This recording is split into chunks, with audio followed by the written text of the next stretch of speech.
Hey guys, it's the Chatty Beaver, and today we're talking about console wars.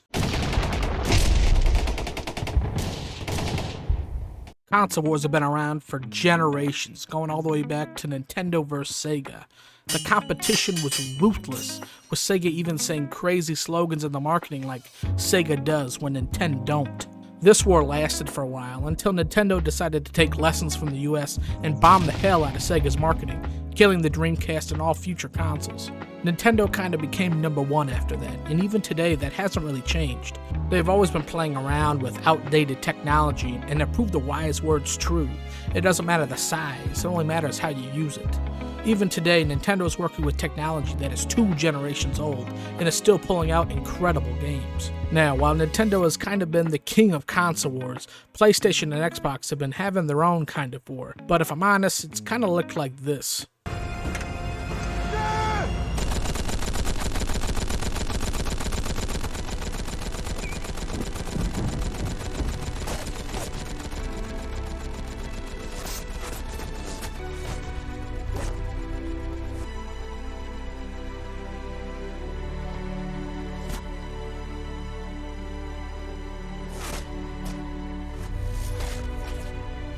It didn't go too well for Xbox. The Xbox One generation was a complete massacre, with PlayStation pulling out one amazing game after another. Just look at this list. God of War, Ghost of Tsushima, Uncharted 4, Horizon, Spider-Man, Bloodborne, and now you have Xbox.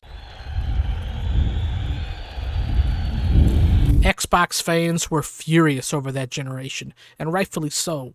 Exclusive-wise, Xbox might as well have said, we give up. While Xbox fans were struggling, there was a glimmer of hope. Xbox Game Pass. With Xbox Game Pass, gamers could play hundreds of games a month for just a fraction of the price of a brand new game. The marketing decision was genius, and the deal was unbeatable. Sony tried desperately to compete with it, but failed miserably. Game Pass was the only reason Xbox looked somewhat appealing during the Xbox One generation. Cut to today, Xbox has acquired Bethesda and have recently acquired Activision Blizzard. Xbox knew if they couldn't beat Sony, to just buy everything that wasn't Sony. Does Xbox look kind of uncreative and weak? Yeah, but let's not forget most of Sony's big titles today are from developers they bought. So far this year has been amazing for games, but not so great for exclusives. So far, Xbox and PlayStation are actually pretty evenly matched. PlayStation got a few great games, Xbox got a few great games, and both had terrible monstrosities. Oh my goodness! For the first time in a while, Xbox is actually showing they can offer true competition. However, for some reason, some PlayStation players are so pissed about this, they're actively using every brain cell in their head to make sure everybody knows they are mentally ill. And they have made Starfield their main target. Just like Great Grandpa Beaver said, just because someone has a mental illness doesn't mean we can't make fun of them. So with that said, let's look at some of these ridiculous takes. First up, we have Grums stating that the start screen of a game can reveal a lot about how rushed the team was and how much pride they took in their work. Starfield's start screen either shows hasty shipping deadlines by a passionate team overworked or a team that didn't care.